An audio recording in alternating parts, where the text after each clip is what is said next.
This lecture is an introduction to the universal law of gravitation, which is in Chapter 7 in our book. And it's Newton's law of universal gravitation, which he found in 1666. Our equation is the force is equal to G, which is the gravitational constant, times m1 times m2 divided by the distance between them squared. It could be the radius, because often we're talking about a planet, or sometimes you'll see it as a distance.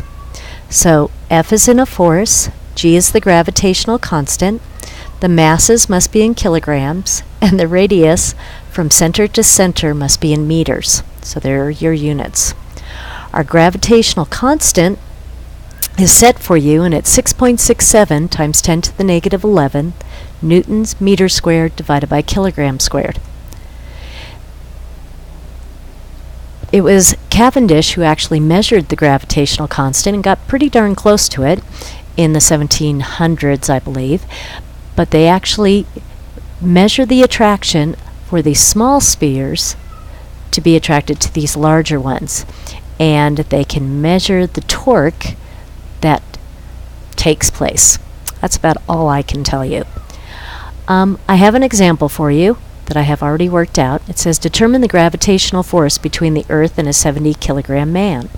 So there's our force, is what we want to find out. Our gravitational constant is 6.67 times 10 to the negative 11th. Our mass is 70. Our mass of the Earth, we had to look up, or I had to look up, is 5.97 times 10 to the 24th.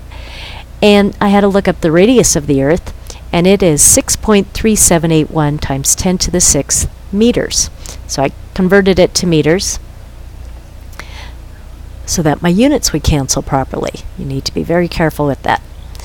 So there's our mass of the Earth, and there's the radius of the Earth that I used and converted. So let's see this set up on the next page. Remember, our basic equation is G equals m1 m2 divided by r squared.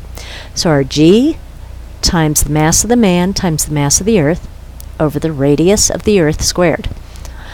The height of the man wouldn't even show up in this measurement. So notice the force, the gravitational force on the man, is 685 newtons.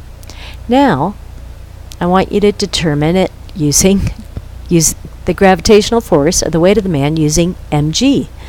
So remember, we can take 70 times 9.8 to get the gravitational force. So look at that. They're the same thing. So if that's our Fg, our weight, and this is F flug, if you like, it's the universal law of gravitation. Here's our two equations set equal to each other. Notice m1 cancels, so we get G equals the gravitational constant times m2 over r2. So that's an interesting idea that we can use in the future. So we'll be working with this problem in class.